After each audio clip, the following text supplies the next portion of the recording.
Does it feel like your reactive dog's best days are slipping away while you're stuck with endless conflicting advice? Are you frustrated because training feels like one step forward and two steps back? Well, I'm here to put an end to that. In this video, I'll share the proven evidence-based blueprint that has helped thousands of dogs, so you'll never need another tutorial again. A few weeks ago, I posted a video discussing what made my dog Ranger so reactive. I also shared what I did differently with my other dog Stark to avoid repeating the same mistakes. And for those of you with sharp eyes, you may have noticed Ranger being completely neutral around other dogs, even when barked at or pestered by puppies. He sat calmly in the gloomy Yorkshire weather during my reactivity workshop, unfazed by the dogs barking at him and lunging at him. But don't worry, they didn't bark for long. Dog trainer and all that. After I posted that video, we received the same question time and time again. Is it too late for my dog? A question that might keep you up at night. I'm here to tell you it's not too late, and I'm about to provide you with every answer you need regarding your dog's reactivity. And it's not just Ranger who has benefited from this approach. The system I'm sharing has worked with thousands of real clients and their dogs worldwide. Just look up Jacinta and Luke in USA, Yax and Lake in Germany, Tony and Dookie in London, Catherine and Aled in Devon, Elizabeth and Copper in Japan, Becca and Alice in Maryland, Carolina and Roscoe in Scotland, Arjan and Chanel in the Netherlands, and Matthew and Zeus in Canada, each of whom transformed their dog's reactivity in just weeks using these methods, plus the hundreds of dogs passing through our academy every week that we have the pleasure to work with. Now, am I claiming that every dog can turn their behavior around like Ranger? No, and anyone that tells you that is lying. However, I can assure you that every case can be improved, and often more significantly than you might think, but you need a plan. And I'm about to give you that plan for free.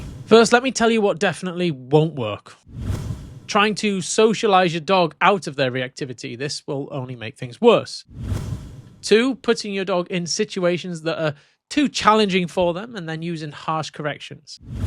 3, standing 500 feet away from your dog's trigger, hoping to distract them with a block of cheese. Training your reactive dog is like building a house. Without a solid foundation, any results will be temporary, if they happen at all. Many people focus on the dog training equivalent of hanging curtains and picking the best throw pillows, all while neglecting to mix their concrete correctly for their foundation. To kick off this transformation, we need our first 2 bricks, which should happen side by side. Damage mitigation and motivation. Let's break it down. Damage mitigation involves putting steps and parameters in place to limit your dog's opportunities to rehearse their reactivity. It's a behavioral law that if a behavior is rehearsed, it gets strengthened. So putting your dog in situations where they can react is like expecting a recovering alcoholic to work in a bar, or trying to lose weight while stocking your fridge full of chocolate cake. It's counterintuitive and sets you up for failure. This is a non-negotiable. If you're thinking of excuses why this isn't possible for you, my best advice is to get creative. During this time, you might need to change your walking routine to avoid triggers. Use a lead in the house to prevent your dog from reacting out of windows. Consider a crate when you can't supervise your dog. Take your dog in the car to different locations to exercise them, or use rented fields to avoid other dogs for the time being. I assure you this isn't a permanent solution just until we've developed the skill set and motivation in your dog to better cope with these situations. Imagine someone being terrified of water and being thrown into the deep end repeatedly. Some may learn to swim in that moment, but most will only develop a greater aversion to water. Instead, they should start with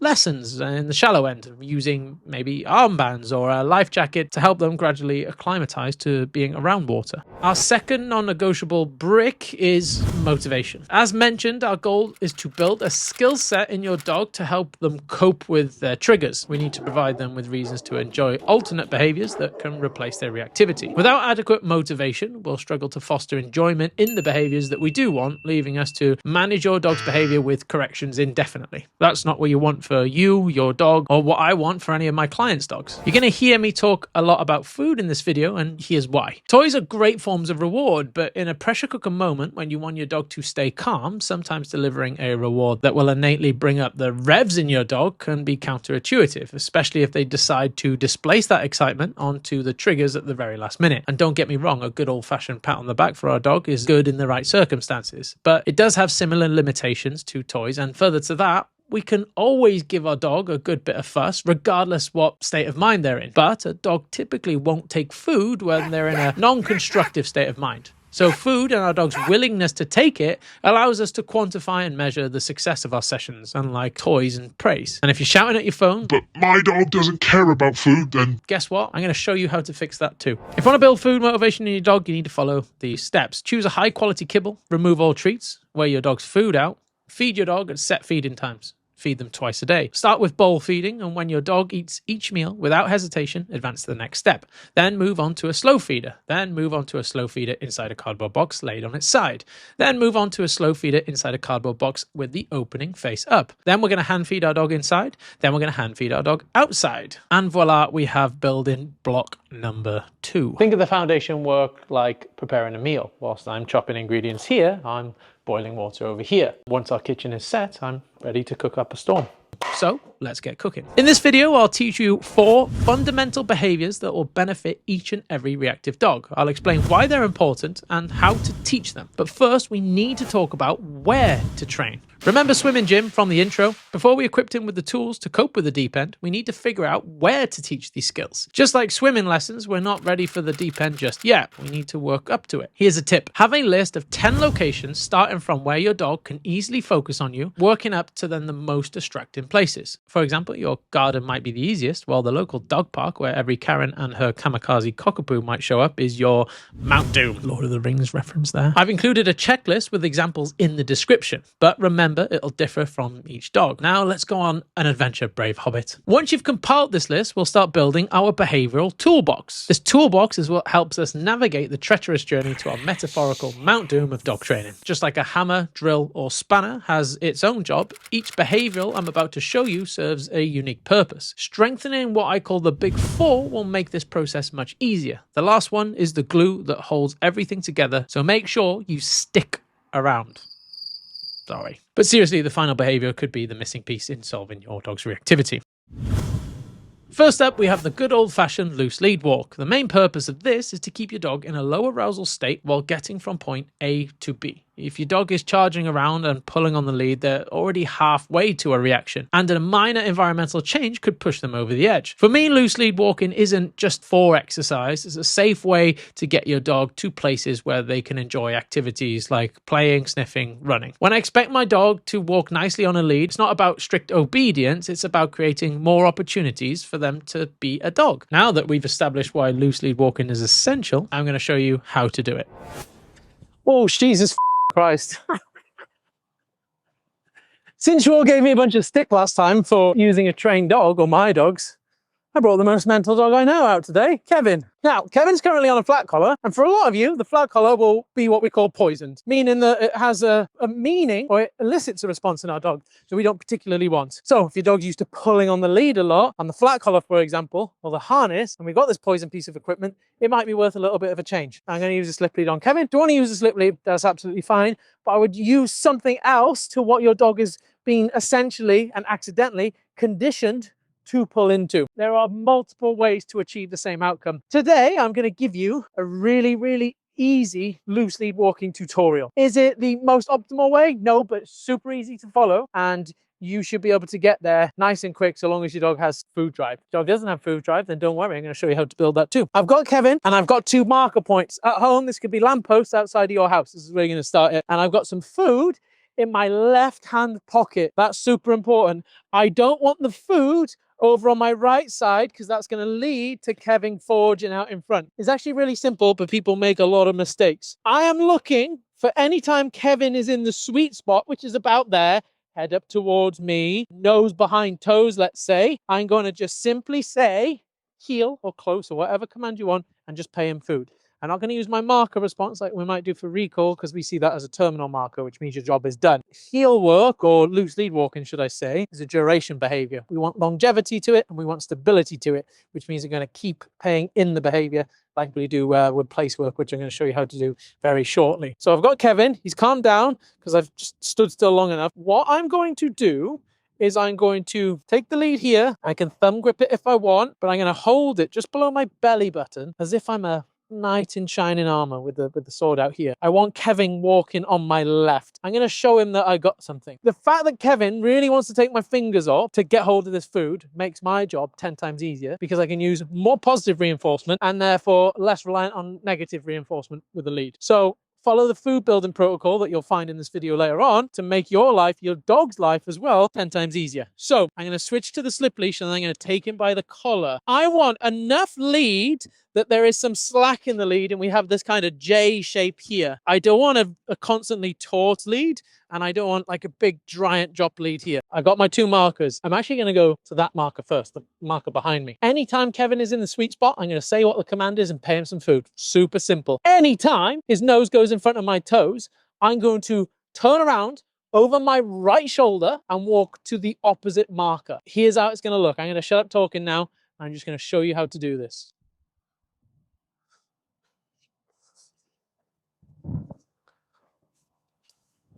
I'm just waiting for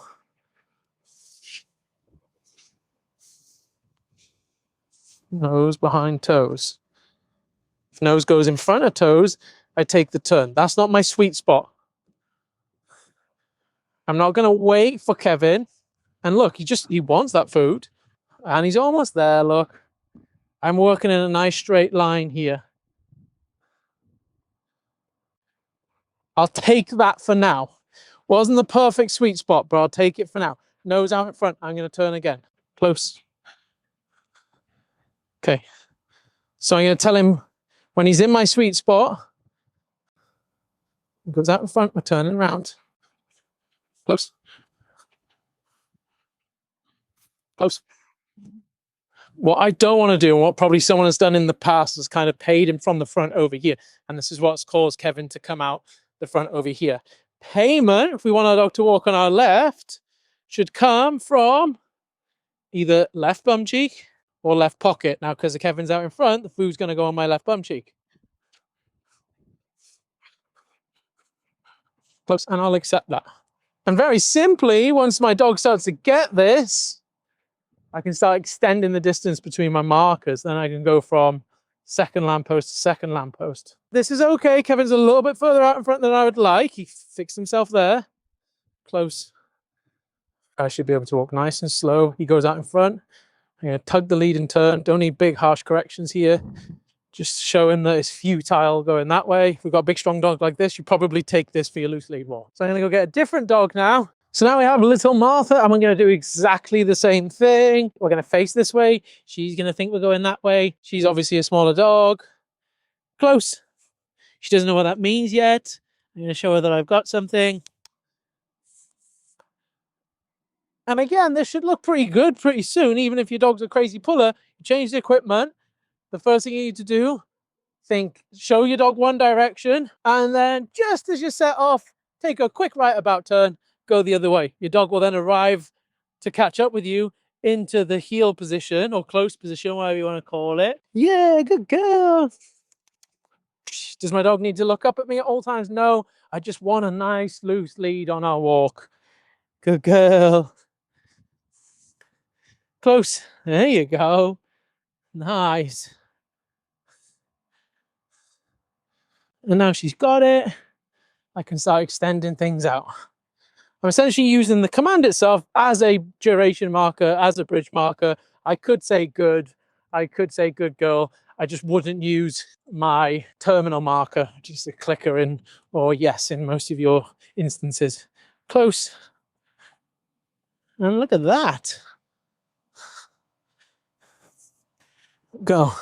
Just straightforward. She goes that way, I go this way. She goes, hey, I thought we were going that way. As she arrives in the sweet spot, I tell her the command and pay her. Good girl. Close. Look at that. And finally, this is Kobe, a dog I've just taken on as a foster. Again, poison flat collar. Used to pull on the flat collar. What's the point? When he's 2 years old, he has a great history of pulling through the flat collar. Why should I try and undo that instead of just picking a new tool? Starting afresh with a clean slate. I'm going to line him up towards that direction. I'm going to grab his collar. Be careful, not all dogs like their collars being grabbed. I'm going to switch over to the slip lead. I've just used kibble with all of these dogs so far. there. I'm going to walk a little bit, drop the lead, go that way. He goes out in front. Now I'm going this way. Close.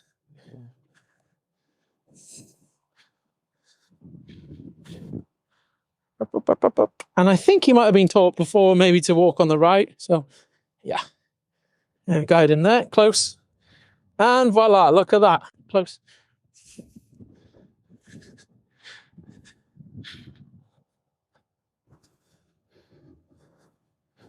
Close. Nice. See how he kind of fixed himself up there? And I'm making errors here. Dropping that food. I shouldn't be dropping that food. Don't drop food. It goes out in front. I'm just going to turn. Close. Close.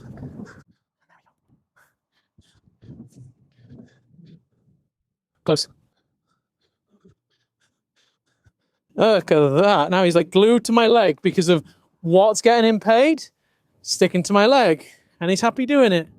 Now I look to extend my walk. And for those that get their fingers taken off when they're feeding their dog, especially a dog like Kobe, I don't say I don't treat you all. If you hold the food like this, you're going to get your fingers chewed like that. Ow. Okay, so we pinch our food in between these two fingers here. So when the dog comes up, Cobes. Nah, nice and easy. No one's getting their fingers chewed off. Now, we don't want our dog to walk to heel the whole time, or neither should they have to. So now we're going to introduce a break command.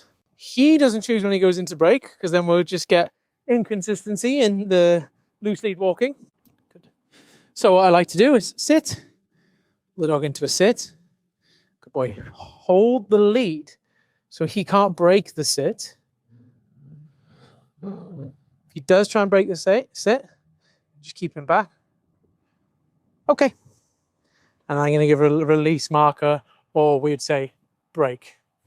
Now this is time to be a dog. And then we do toilet, wee-wees, poo-poos, a little bit of sniffing in this mode. This is where he's on call. I don't need his attention all the time. But then when we're ready to maybe carry on our walk, or we're going down a tight ginnel, we're passing other dogs, we're working on our reactivity. Close. Good. Close. So there you go, 3 examples, 3 very different dogs, all same technique. There is behavior number 1. Our next fundamental behavior is a place command. So why do we use the place command? It gives your dog a specific task to focus on while you're stationary. Dogs can struggle with too many choices and tend to fidget. So providing them with a clear objective while you're standing still can be exceptionally helpful. Furthermore, it's an excellent way to build impulse control, an ability that can strengthen over time, much like a muscle when we go to the gym. By integrating the place command into your daily routine, you can actually help your dog's reactivity through the comfort of your own home, especially since triggers often ignite their impulses. Nice, easy to follow tutorial on place work. Again, multiple ways to do this, but start this inside the house, maybe graduate to outside. Do you need a raised bed like that? No, could be a bath mat. Do recommend some sort of target to begin with. Could be a towel that you can just then unroll or whatever. First things first, and you get the dog to do on the place bed. A little bit of lead should help. If you've got a little bit of a easily unnerved dog, just lead and food. He gets on, good. Super important, we instigate the dog coming off here. Break. Good. There, and in place, we give room service food. We go to the dog. This bit's important. Don't just lure on, right? Lead and lure. Okay, that's important, because if we do not use the lead in the teaching process, and we want to then correct the dog for maybe the disobedience of getting off the bed later on, and then we try and use the lead to create place, well, the dog isn't fluent in how to understand how to turn the lead off. So it's important in the teaching phase, we use the lead and food. This is why people say, oh, I love the positive first approach. No. Because if we go positive, then offer a correction, it'll stress the dog unnecessarily because he doesn't understand corrections. Break. Here's what I offered Kobe then, a correction. No, but it's getting him to understand how to turn off that lead pressure. I've not done this with Kobe yet. Looking at the food drive makes things nice and easy. You pay on the bed, pay on the bed, pay on the bed. He tries to get off the bed, lead back on, break, take him off. Now we want to overlay it down too. So we do the place. I take some food. I take my lead, again using a slip lead for a lot of these dogs, I pretend it's made of dental floss. Pull it towards the ground as I lure my dog. As his elbows hit the deck, the pressure comes off and the hand opens. Break. This is how it's going to look again. He goes onto the place. These go down together. Closed hand. Relax as the elbows hit. Food there. Break. I'm trying to multitask here, which apparently men can't do. Break. I'm going to do a few more reps. We'll do a time lapse of this, so then I can show you why it's important to include the lead to then offer a correction should he break the down later on down the line. Break. Take him off. Place. Down. Break. Place. Break. Place. Break. Place. And this will be especially important for you guys if your dog places, takes the food, and then goes and gets back off. Sit. Cool. And there you go. Corrected the dog. Use the lead. This is after like 10 reps max. So then if I use the lead in the teach it process, and I'm empowered to use the lead in the corrective process, if you will, I can then pay for staying in the down. The next advancement would be I use the lead to guide the dog into the down, and I pay for duration. What I never do is this, except for an example for you guys. Yes! And reward him off the bed. We want to create value on the bed. Place. Down. Down. Good. Again, this is messy, but this is session 1. I'm like fast tracking all of this. Might spend a couple of days with the lure and the lead. We might spend a couple of days with the lead and then paying in duration, and then before we expect to do it from a distance and things like that. If he goes and heads and sniffs and all the rest of it, well, that's an antecedent to him getting off. So I'm going to interrupt that with a lead. Break. And my final tip is going to be this. When you place your dog, don't do this. And hold out there like Barbara Woodhouse in obedience class style. Turn your hips away from your dog. Pretend you're not concentrating on him. Take him in the corner of your eye, because a clever dog like Kobe is going to identify the exact moment that I'm not paying him attention, capitalize on it and get off. Which is pointless, because when you want to use place at home or out and about, it's typically when you're busy. Maybe having a conversation with someone, maybe going to answer the front door. So if we practice place work with wholehearted attention on the dog and don't at least pretend to be ignoring them, then they're just going to get up when we are distracted. Place. Closed hand. We go to the dog.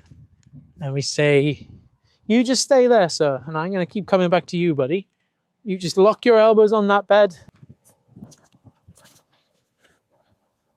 Okay, and then I pretend I'm doing this with my hands, and I'm talking on YouTube. I go back, place.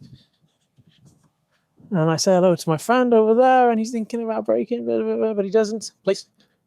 And he's just like, hey, this is a pretty good gig. What? I've got to just stay here, and you're going to bring me? Yes, correct.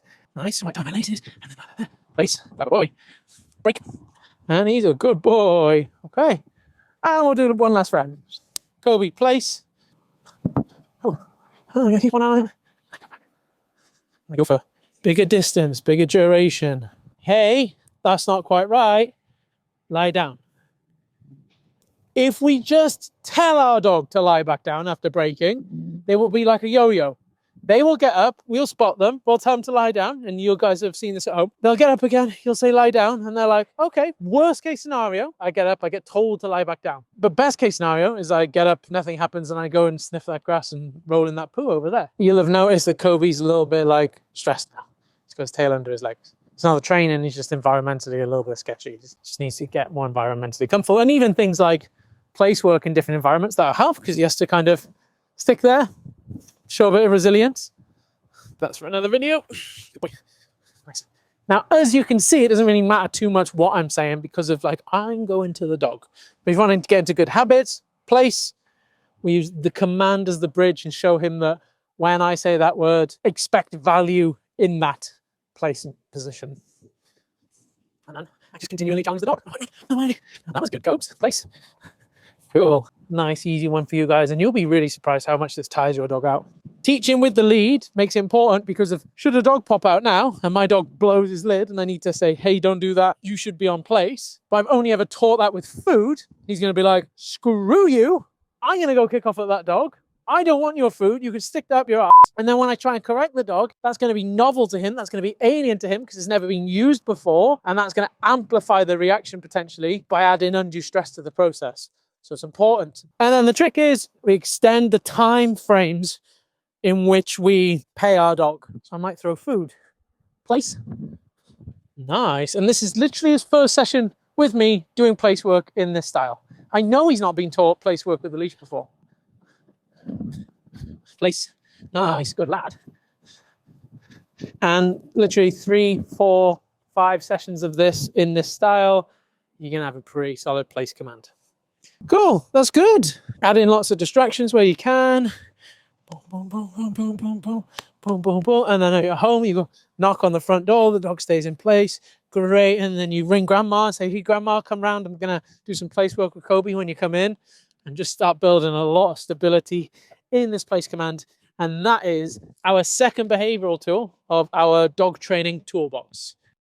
And now we've come to potentially the most crucial skill for your dog, recall. Let's discuss its importance first. For me, giving my dog the freedom to enjoy life comes down to effective recall. Our dogs need the opportunity to express their natural instincts and desires. Without this, all of that pent-up energy can lead to unwanted behaviors or reactivity. However, there's a compromise. If I want my dog to enjoy the luxury of being off lead, he needs to come back when he's called, without exception. We can't have him wandering off to greet other dogs or chase birds, or we might find ourselves in a situation like my childhood dog who disappeared for 3 days after getting a whiff of something interesting.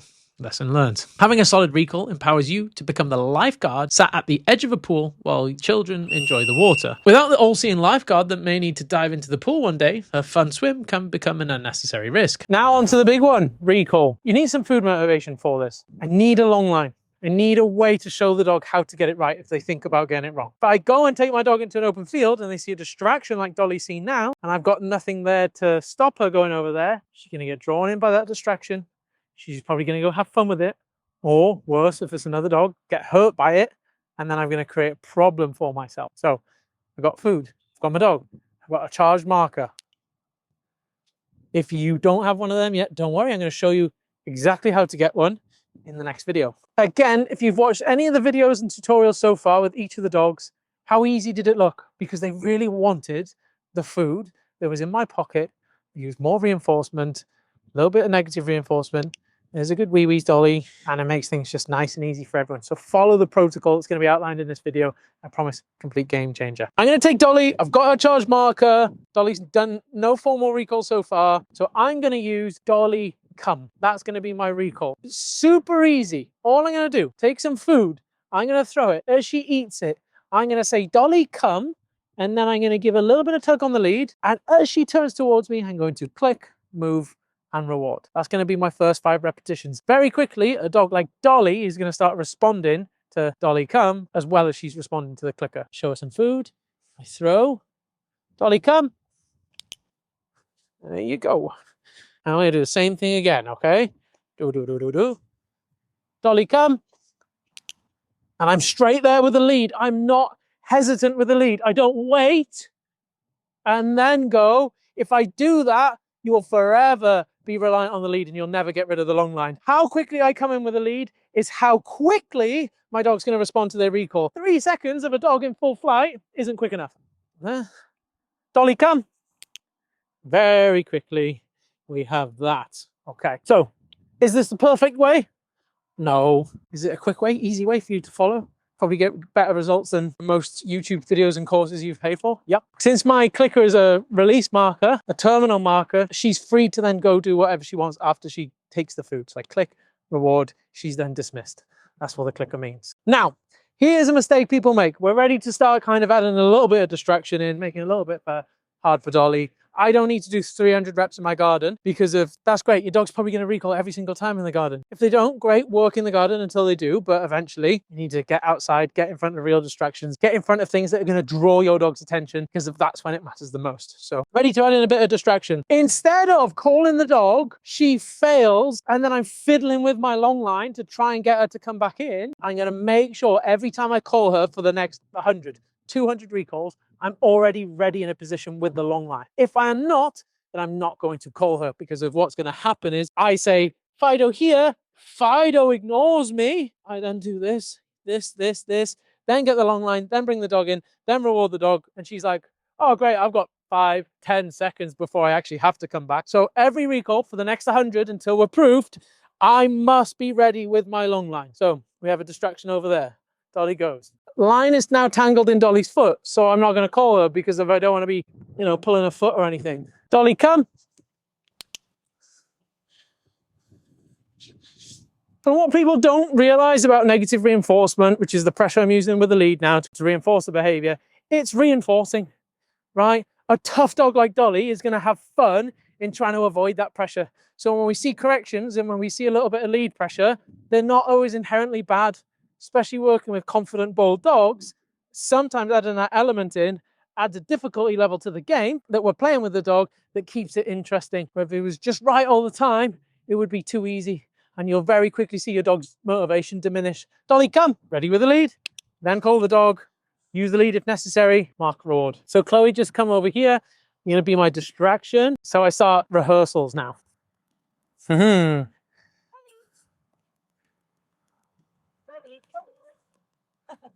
if you notice, Dolly, come.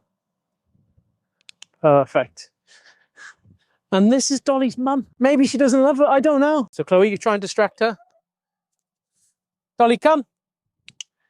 She's a clever girl. And again, green puppy, got a well-charged marker, something very heavily distracted in front of her where there's a big history of reinforcement, and yet within 20 reps, 25 reps, we can get a nice, clear-headed recall out of a 5-month-old puppy. And you see this optional kind of deference from the distraction here. That's what I'm going to show you how to achieve in our next video. Good girl. She's very clever. Good girl. Because once you have that, what can't you do? Cool. Good girl, Dolly Chops. Your recall command, you save it for important things. Only use your recall command in training to begin with, and you make it important. You have the line ready every single time without fail. And then that way, it will become reflexive to your dog and you'll be able to blow your whistle, say your command, and your dog is going to go, yeah, screw that bird, or mum in this instance, and they're going to come flying back to you. Don't be using it in the house when you haven't got a lead on the dog or you haven't got any payment ready, because we want a massive history of reinforcement. Very quick recall tutorial with Kobe. I'm here in one of our training fields in Yorkshire, so I want to start conditioning his name and then the word come as my recall term, exactly the same as we did with Dolly. I want to make sure I'm in a position with the lead to be able to enforce my recall immediately. I'm not going to ask the dog to recall and then wait and then wait and then wait and then make it happen. One, that's going to make the dog lead wise, and two, it's going to give the dog all the time in the world to respond to the recall. So this one's an important one. I want to spend a bit of time on a long line or a flexi lead for this. If you don't have the capability to push a button under pressure, don't use a flexi lead. If you can though, use a flexi lead. Got Kobe. I'm gonna very simply ask for the recall, use my special term, which is gonna be Kobe come, and then I'm gonna make it happen with the lead or help him with the lead, show him where he needs to go as he spins around, deliver my positive marker, and very quickly he's gonna get the picture, I've got no doubt. I wanna be enforcing this in sterile environments to begin with, or as best as I can. I guess there's no such thing, as there will be squirrels and things behind me here. Kobe, come. Yes. Oh, same again. Kobe, come. Yes. And I want to, at this point, deliver my marker nice and early as he turns, okay? Kobe, come. Yes. Very nice. Can't reiterate enough how important it is to have a well-charged marker if you want this to be successful, or any dog training to be successful. Kobe, come. Yes.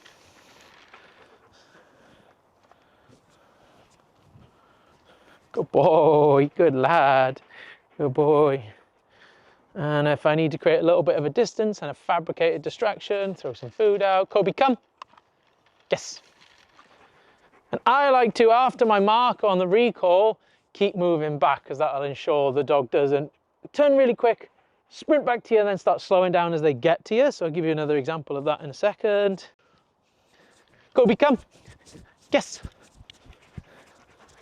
And I can even keep moving Good boy. And then if we have that, and again, I'm fast tracking the process a little bit here. We're going to spend time doing that over potentially weeks, right? But I'm going to fast track the process here. This is literally first recall session with Kobe. He's obviously a clever dog, but I'm going to show you how important it is to have a potent marker, and as few as 8-10 repetitions. If you've got a strong marker, you're going to have a really strong recall. Kobe, come. Yes. So then we're ready to start throwing it into a bit of distraction. So if I'm reliable by 85% or more in my low distraction environment, garden, rented field if you need to, or an area where it's kind of low dog traffic or wherever your dog's trigger is, then I'm ready to start advancing it, working through our check sheet and making sure that we're ticking off 85%, 85%, so on and so forth. Kobe, come. Yes. And there you go. Because of the recall is an antecedent to the marker, we've got a fairly strong recall. But what if you don't have a supercharged marker Yes. like Kobe here? Don't worry, I'll show you how to achieve that shortly. But first, let's address that one missing piece. The glue that holds everything together. Our fourth and perhaps most crucial skill is teaching your dog to disengage. Loose lead walking, place, and recall are all valuable tools for managing reactivity, but they become useless if your dog hasn't got the capability to disengage from a trigger. We've all experienced it. We have a great training session suddenly interrupted by a distant distraction. Your dog locks on with laser focus and no amount of obedience can snap them out of it, much like a fat kid fixated on a piece of cake. Think of it like that friend who fancies him a tough guy after jumping on the Stellars. He just can't seem to walk away. Just like Rocky Balboa over here, your dog needs to learn how to disengage from triggers and walk away. And I'm about to show you exactly how to do that. So we've got Kobe here, and I'm going to show you how to charge a super potent marker that's going to allow you to be able to disengage your dog from almost anything. We've put Kobe through our food building motivation protocol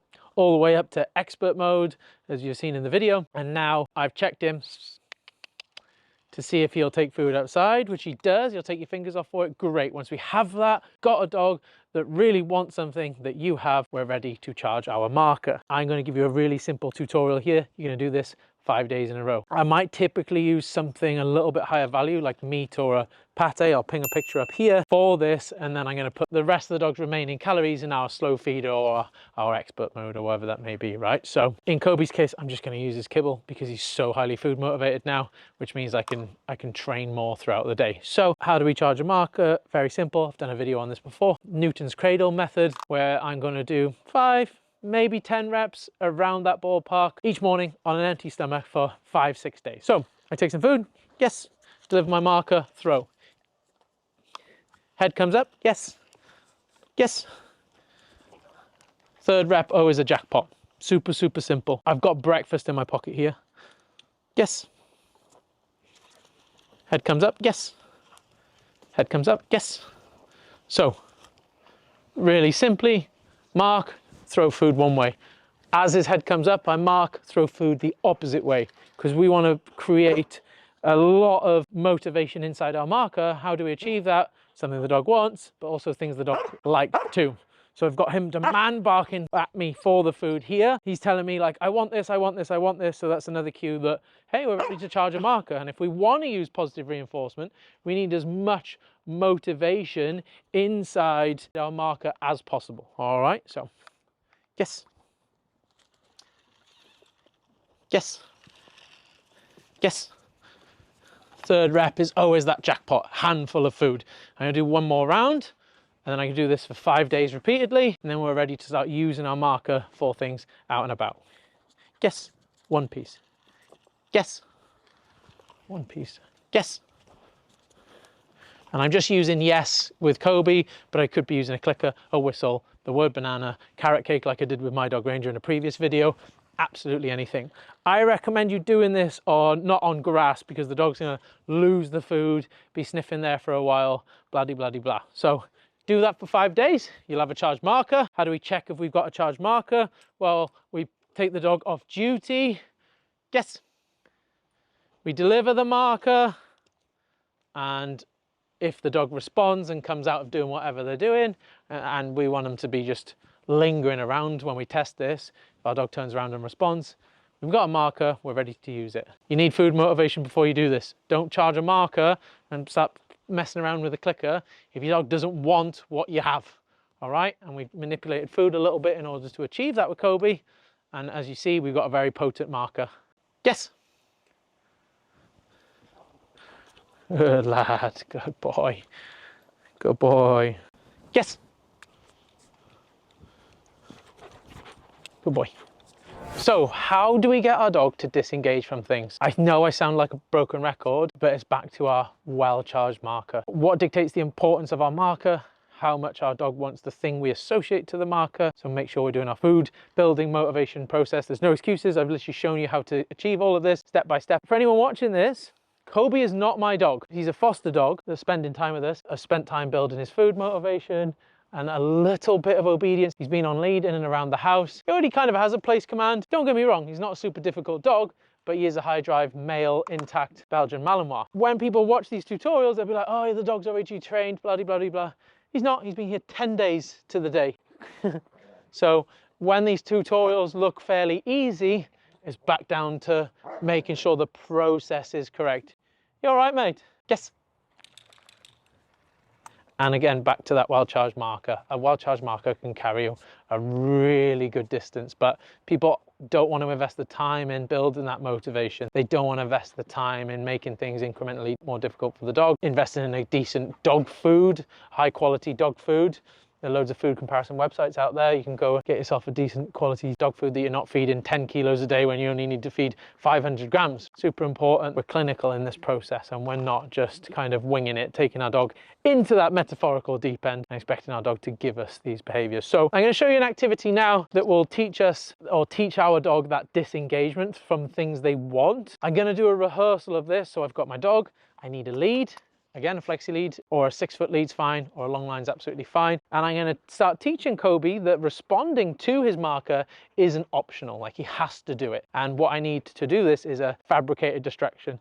He likes a football in the garden, so I'm going to go get Susie to get a football in a second and just place it at the end of the garden. I'm going to show you how we do a rehearsal before we hit the real world to make sure that we're setting the dog up for success. So we've got our fabricated distraction, which is the football. I've got my dog, I've got my charge marker, I've got my lead. You can see he really wants this ball. This could be just your reactive dog, right? He's already super engaged on it. He's pretty much reacting to the thing. So I'm going to get into things as soon as possible. And what I'm going to do is show you the process of making our marker non-optional, even when our dog is drawn over there, right? My marker is just a command. Yes. That little lead feedback then to say to the dog, hey mate, you're not going to find value over there. Yes. Super important. 2 rules of this. He looks at me, he gets marked and rewarded. He looks at the trigger, yes, he gets marked and rewarded. And I guess there's a 3rd rule. If he doesn't respond to his marker, I'm closing up my lead or I'm picking up my long line and offering that feedback, a little bit like we do on the recall. Yes. And this is a heavy distraction here, like he loves the football, right? But I want this fake distraction, yes, this dress rehearsal to be, good boy, harder than him seeing a dog. So there, I'm gonna just make sure my dog doesn't get to the draw here, or the distraction. Yes, lad. And it's just teaching that dog the ability to disengage. Yes. I want to make sure I'm not creating any chains by making sure that I'm delivering that marker before the dog's too far gone. Yes.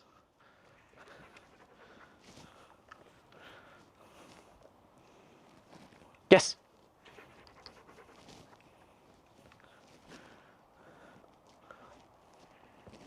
If I can't, yes,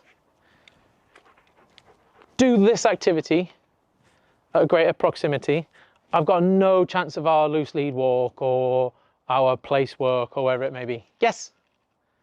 Because the dog's essentially telling me, hey dad, that thing over there is too valuable. Yes. Lad. And another thing I'm doing, which is important to teach our dog, my come and get food from me marker should not be confused with any other marker. So if you see my pre-mac marker video, should not be confused with one another, because if, let's say you got a reactive dog and you say yes, and you might use that for other things like being let out the car or going outside the door after you sit, blah, de, blah, de, blah. You say yes and you let them kind of do what they want. Then what's your dog going to do in the reactivity moment? So I should say yes, and he should come back to me. Right? But if I've conditioned that for my universal marker, a lot of reactive dogs are going to hear that yes and see it as a green light to go get that thing. So it's important we have them two separate markers. Kobe, here, sit, okay. Okay, so it's really important that I differentiate those markers, because I could be walking my reactive dog down the street. They see the trigger before they reacted. I might want to disengage them with my marker, but if I've made that universal, I might say yes. And they go, great, it's my chance to go. And they go, yeah, dad or mum or dad is giving me the green light to go and be reactive and go and kick off. So it's very important that we have them two different markers. One to me, and then one to the environment. Yes.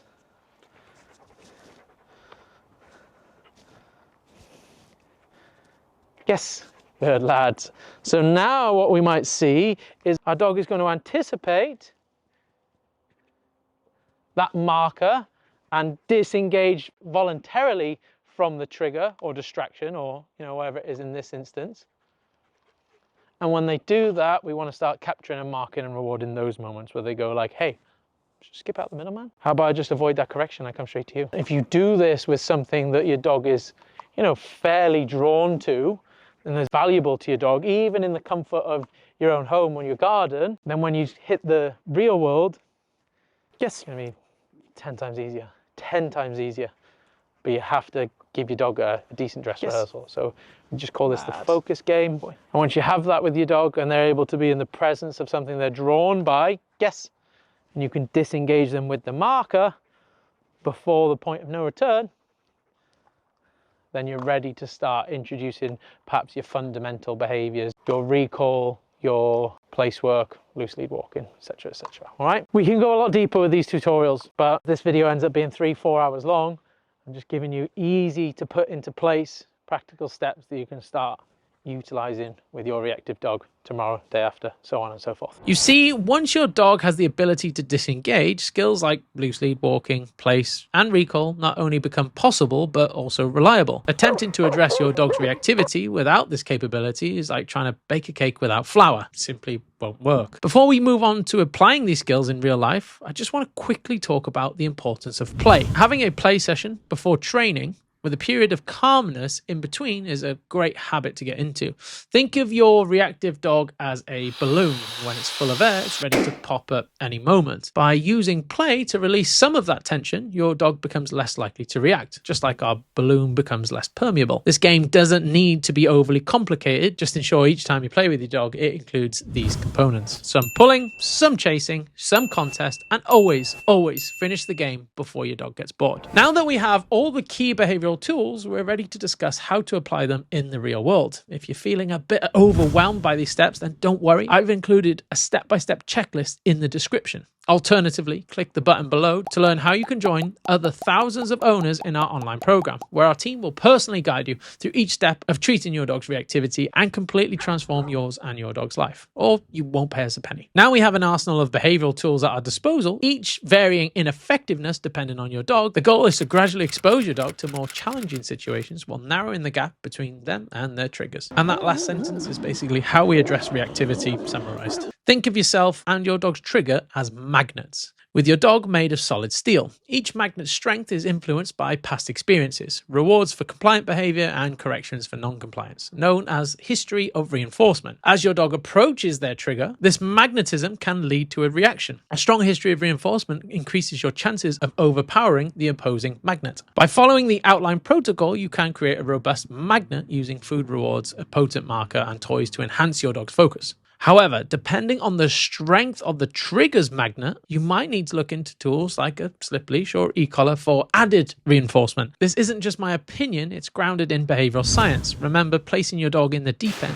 too soon leaves room for error and could inadvertently strengthen the trigger's pull. I often see owners taking their dogs to the deep end when their dog isn't even ready to cope in the shallow end. Incremental progress is crucial. If you were training for a marathon, you wouldn't run 26.4 miles from the start and expect to improve your time with each effort. You'd actually gradually build up to it, starting with maybe 1 mile and then 2 and so on and so forth. And that's how I need you to view training your reactive dog. Here's a very simple format to follow. Plan a play session 30 minutes before your walk. Ensure you have all the gear ready and then allow some time for your dog's arousal to drop before heading out to your chosen location. Spend time working on disengagement to begin with, then do 5 to 10 minutes of each fundamental activity. If you have a successful session, make the next day slightly harder. If you stay consistent and follow these guidelines, aiming for gradual improvement instead of jumping straight into the deep end is the key to success. So there's your reactivity blueprint, a method that has worked time and time again with thousands of dogs. If you'd like to see how I put this into practice with Athena, the Dutch herder that we've just taken on, then go ahead and hit that subscribe button and I'll catch you next time.